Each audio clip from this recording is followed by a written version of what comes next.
क्या आप जानते हैं भारत का पहला विशाल साम्राज्य कैसे बना? ये कहानी है मौर्य एम्पायर की, जिसकी शुरुआत की चंद्रगुप्ता मौर्य ने और जिसे महान बनाया अशोका ने। लेकिन इसके पीछे एक महान गुरु भी थे, चाणक्य। आइए जानते हैं इस साम्राज्य के शासकों की पूरी कहानी। चंद्रगुप्ता मौर्य का जन्म साधारण परिवार में हुआ था। उस समय भारत पर नंदा डायनेस्टी का शासन था और जनता उस शासन से परेशान थी। चाणक्य ने चंद्रगुप्त को प्रशिक्षित किया और एक दिन दोनों ने मिलकर नंदवंश को हरा दिया।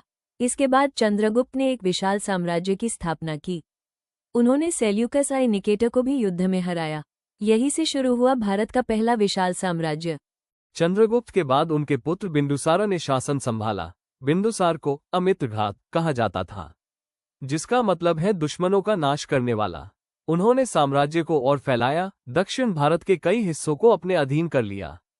हालांकि उनके जीवन के बारे में ज्यादा जानकारी नहीं मिलती, लेकिन उनका योगदान बहुत महत्वपूर्ण था। मौर्य साम्राज्य के सबसे महान शासक थे अशोका।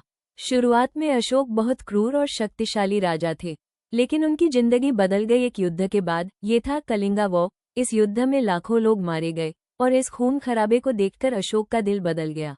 उन्होंने हिंसा छोड़कर बौद्ध धर्म अपनाया और शांति का संदेश फैलाया। अशोक ने स्तंभ, शिलालेख और धर्म के नियम पूरे साम्राज्य में फैलाए। इसीलिए उन्हें अशोक महान कहा जाता है।